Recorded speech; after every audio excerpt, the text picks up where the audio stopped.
Now, apparently, my colleague from Senegal thinks that Article 24 is the most difficult to decide now.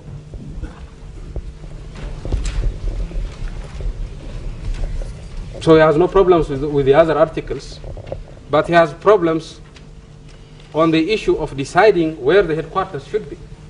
I would have thought that this would be the simplest issue.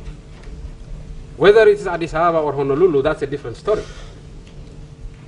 But deciding where the headquarters should be, I would assume would be the simplest issue to decide. Now,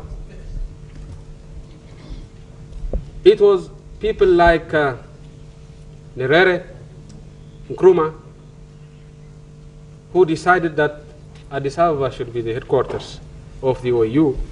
Addis Ababa ruled at that stage by Emperor Haile Selassie,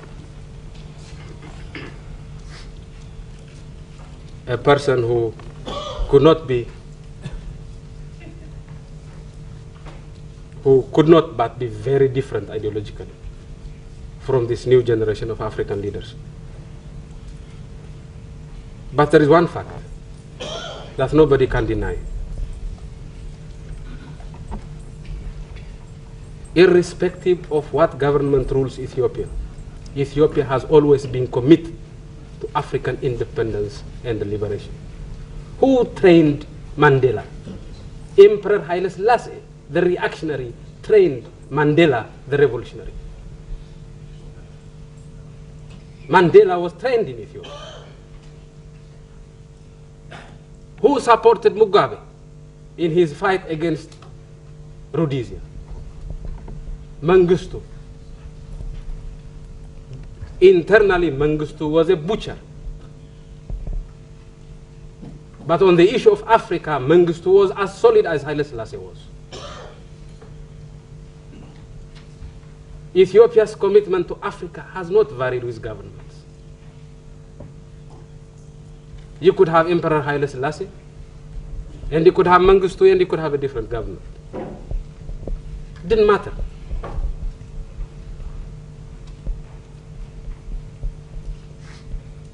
Every African knows how it feels, every Ethiopian knows how it feels to be alone.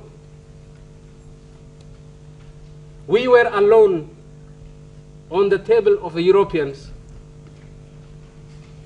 during the League of Nations, and we know what happened to us then.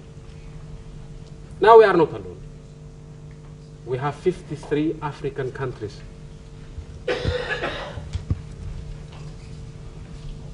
And therefore, every Ethiopian could not but understand the meaning of African unity. I would be disappointed if this information were not available to my colleagues here.